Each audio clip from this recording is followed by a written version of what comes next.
A little different spot this morning because we are having a monsoon in Huntsville, Alabama. I've been watching videos this morning from my kids in our church from their backyards where they're flooded, look like they need a snorkel to get to school today.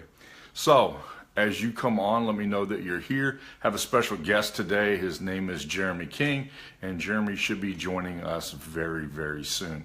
So just stick with me as we start to build an audience here, and hopefully we'll have a really, really good experience as we go live this morning. All right, we'll give, so if you join, there's Jerami Baker, wrong Jeremy, but Jerami, glad to have you. Let me know when you come on and let me know if the sound is good. So I'm trying to find out here. I'm gonna make sure. All right, looks like so far, I'm gonna have to play with this just a little bit, so stick with me. Waiting to see if we can get, good morning, Paul. Appreciated your comment yesterday, by the way, Paul. Thank you for that. So let's see, where do we go here? Make sure. We've got to get Jerami in. Let's see, let's do this. So y'all stick with me as we do this. Really do have a purpose. So we'll see how that works. I'll make sure I get him in here. There we go. Jerami, lo and behold, I do not have the ability to be able, I can't add you. Why can't you join the live video? Man, I was looking forward to this. Because I have seen you before with the green camera available. I don't know what's going on. Don't know why. I can invite everyone else, but I can't invite today's guest. That doesn't work. Let's see. Jerami, talk to me. Give me a, talk to me in the comments and let's see if that helps. Yep, I see that you're here, but it won't let me invite you. Tells me I can't invite this guest. iPhone 6, you should be able to join without an issue, and I can't figure out why, because,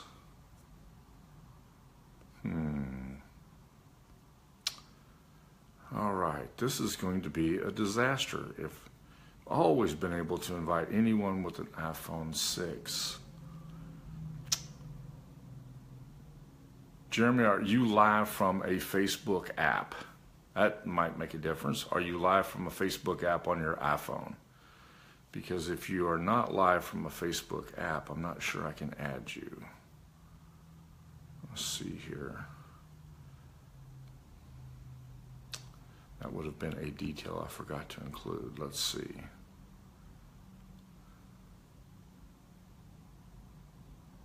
Because so far I can add everybody, Jerami, except for you.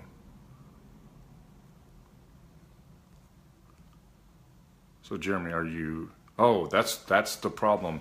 Yeah, you have to be on a Facebook app.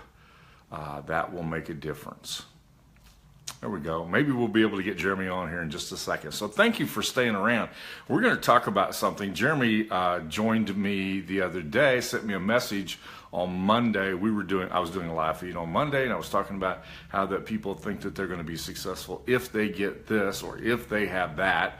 And so Jerami said, let's talk about that from a real estate agent perspective. And he told me the reasons why he thought that was important. And so, yes, there we go. All right, Jerami. Now, so I'm sending the invitation to Jerami. He'll be joining us in just a second. And I thought, man, what a great idea. Jerami's been a complete rock star in the real estate industry, and I would love to have him join us and talk about that. So there we go. Yes, I've sent you. There we go. There's Jerami. Join us. Hey, look at that. I can hear myself in the background. So there we go. Yes, I've sent you. There we go. On the iPad. There we go. Great. All right. I can hear you, but it seems a little bit low. Let's see. Testing. Turn your sound up just a little bit, Jerami. How about that? Testing, testing. That's a little better. Everybody else chime in here. Can you hear Jeremy okay? Because I really don't want you to miss this. Testing, 1, 2. Okay, Corey sounds good. We will move forward with this then. So, Jeremy, you made sent me a message the other day, which I'm always encouraging people to do that. And you said you wanted to talk about the things that hold people back. And I thought that was a great topic to talk about. Been in line with some of the things I've been doing. I'm running a sales training program right now.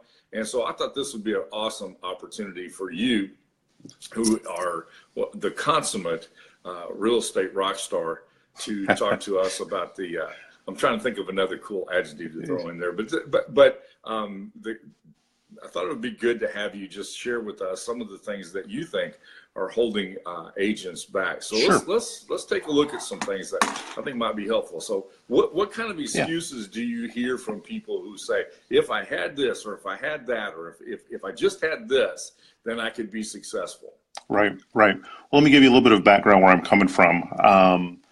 I've been in real estate, been involved in real estate in one way or another since about 2006, and actually a couple of years before that. And running various companies that I've started and that some other people have started since about that time. And I've heard all the excuses, and I've given all the excuses, frankly. Right now, I'm in a brokerage, and I'm mentoring new agents as they come in, either new people who are brand new to real estate or people who are brand new to this company, and working to make them successful. So some of the excuses that I hear, and I hear several of them, I don't have the right computer. My laptop's out of date. I can't make all my calls because my phone is not up to date. It's downloading something. It has to do whatever. I mean, that's on a day-to-day basis. I can't take clients out because I don't have a nice car. That's one that always cracks me up, because if you can't take clients out, how do you get clients?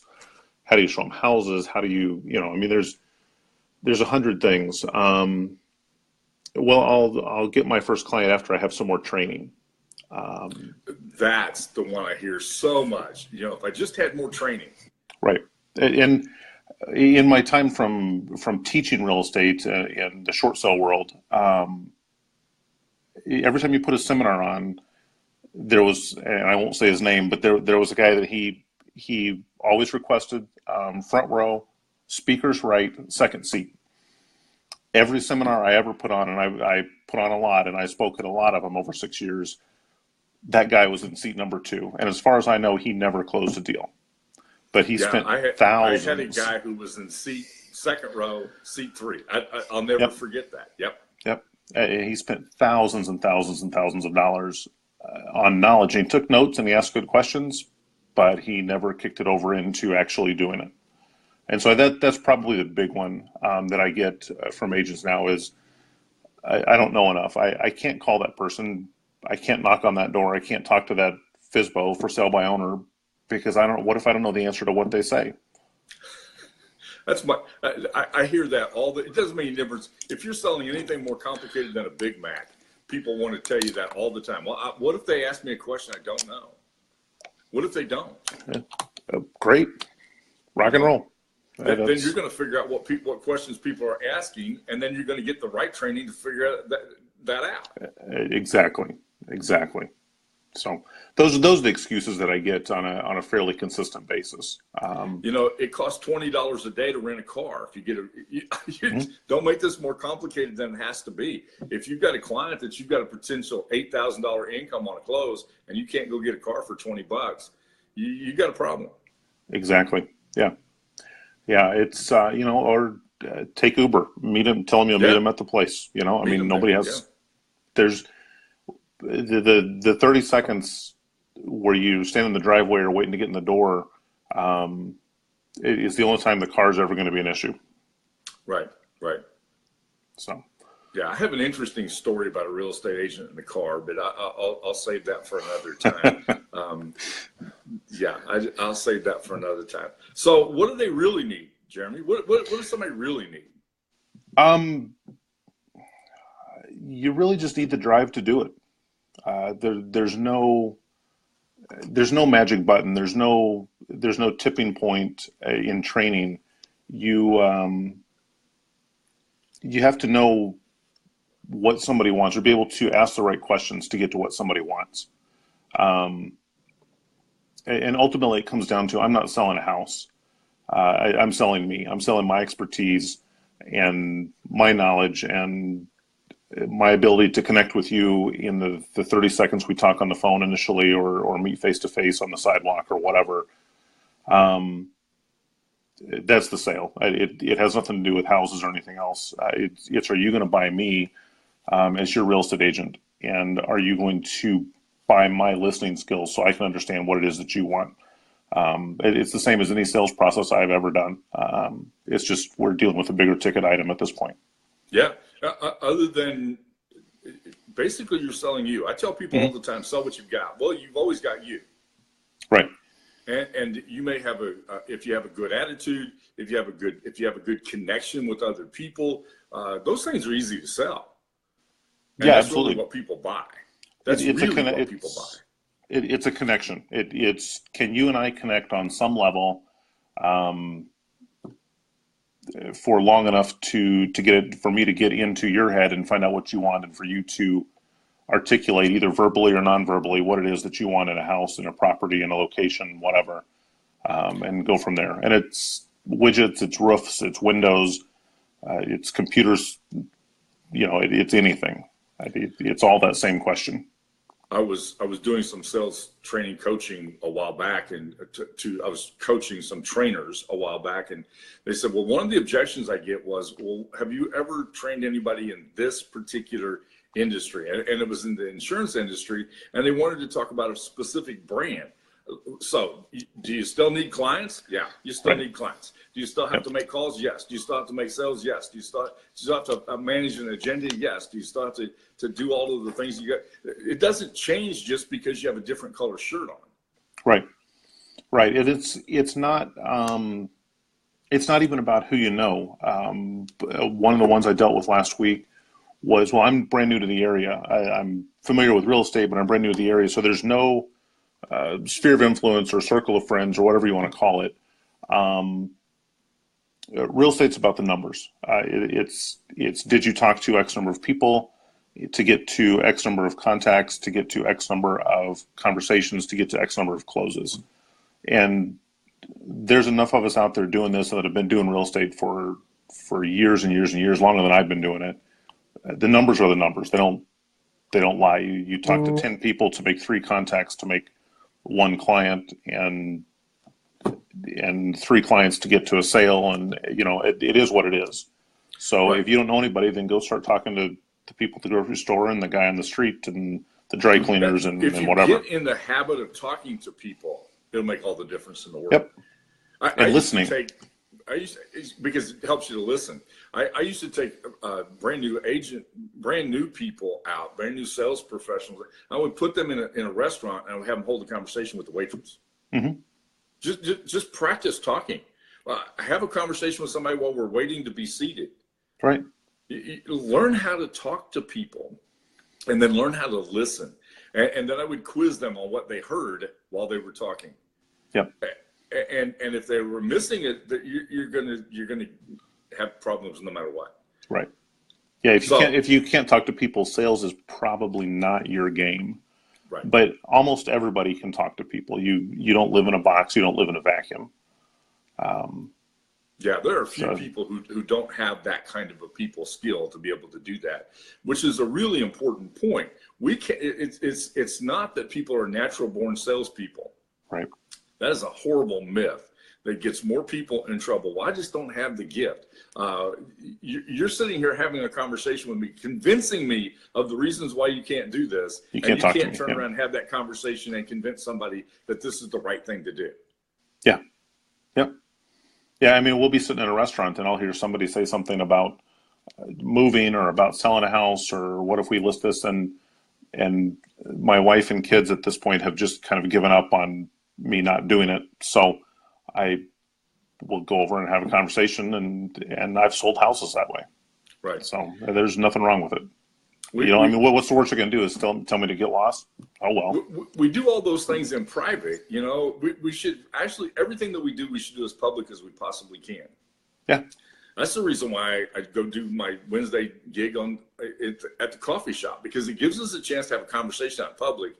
And probably at least once every 2 or 3 weeks, somebody will come over, sit down with us and say, what are y'all doing? Why do you do this? Can we talk about this? I overheard you say this, and this is something that I need help with. It's just amazing what happens when you do that. Right.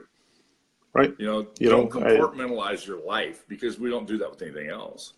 No. A perfect example, I walked up to a house to show the other day when my clients were sitting in the car. They were walking around looking at something in the front yard. Well, the neighbor's over next door.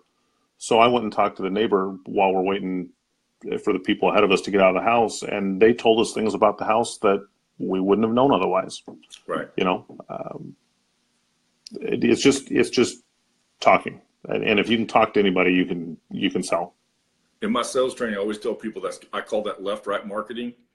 If you have one person to talk to, mm-hmm. then there's somebody on the left side and there's somebody on the right side. So now you have three. Right. Right. Just get the first person, because then that automatically turns into three.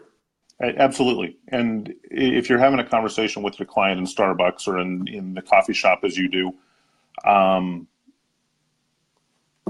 not shy. I'm not hiding what I'm doing. We're talking, and there's always people around. As you said, the left and right. They may not say something, but I make sure that when we leave, one of my cards stays on the table if there's anybody else in the place.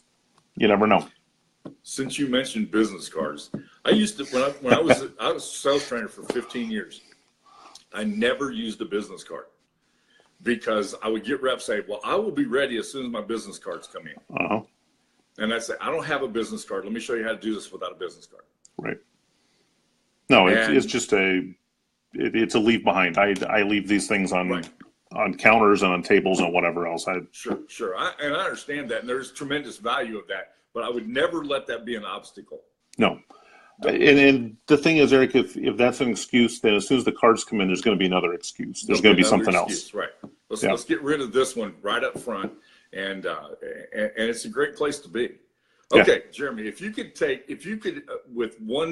in one 30-minute conversation, eliminate the major obstacle that people have, what would it be? The major obstacle that I run across, and I ran across, with myself as well, is fear of failure. What happens if I can't do this? What happens if I can't sell this house? If I can't win this client? If I can't get this listing? If I can't, whatever. That's the biggest one. So in general, fear. And fear of failure is huge. I've started companies. I have crashed and burned with companies and then continued burning on the ground while everything fell down around me. And it wasn't fun. Right. But been there, done that. Been there, done that. Anybody who has done anything outside of the corporate, shelter has done that. And if you haven't, then you will. But you know what? I'm still here. And I learned lessons. And the immediate lesson was, how do we survive? How do we pick it up tomorrow and go on? How do I put food on the table for next week? And those kind of things. The farther away you get from it, the more lessons that I'm learning from those experiences. And there's been a couple. It's the deeper, longer term, what did I pick up from that, and what led to that, and what did I miss the first time, or was it the market conditions and I didn't see it coming, or there's 100 different things. Right. I'm not the original person to say this, but failure is not something to be feared. It's something to look forward to, because that means that you're moving forward. Not to be cliche, but you fall forward. Right. You pick it up and you start again tomorrow. The worst that can happen, the business fails. So what? Right. They can't eat you. Right. Nobody's going to drag me out behind the building and put a gun to my head. Right. So failure is just failure. You lose your money, you lose your house, you lose your car. Okay. but what did you learn from it, and move on. And I know that's hard to say, especially if some of you guys are going through it. It doesn't look like there's an outside, like there's an out, but there is. Yeah. Any entrepreneur book you want to pick up, video you want to watch, we've all been there. Yeah, unfortunately, people hear the success stories and they don't hear the failures that got them to there. Yeah, yeah. You know, and that's always important. And so that obstacle, that fear, that's really something that goes on inside your head.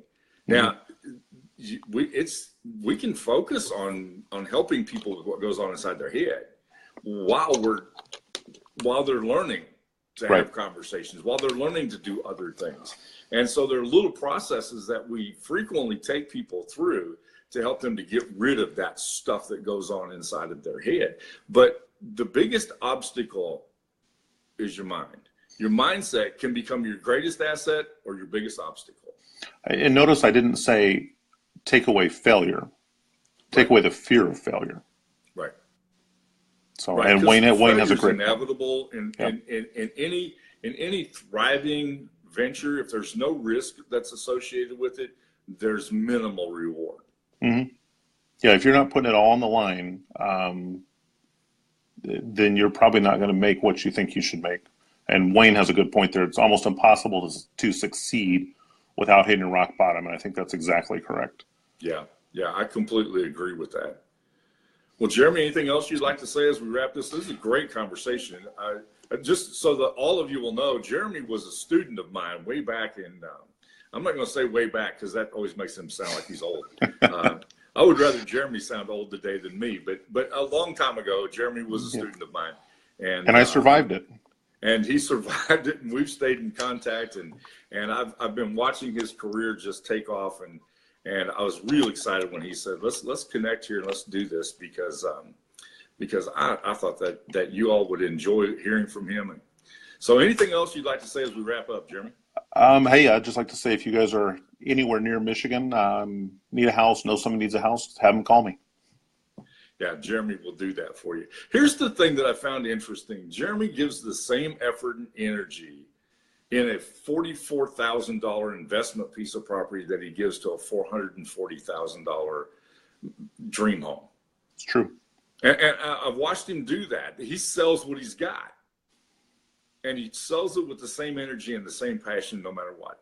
So very, very impressed with that because that is the secret to a real permanent success is to sell what you got, work with what you have, and you can get better in the process. And that's really what Jeremy's saying today. Let's get better at what we do, but let's don't let the fear of not getting better keep us from doing what we need to do. Exactly. Moving forward. Just keep moving forward. So thank you so much for joining me today. Jeremy, thank you for being on. Thanks for having me. For making this a great time. We've had some great comments. I'll probably have to go back in a little bit and respond to those. But thank you for making the comments. We do appreciate that. We'll try to kind of keep up with that as we go, but can't always do that, especially when there's two people on the broadcast. So thank you so much. Look forward to talking to you all soon. Thanks. See you.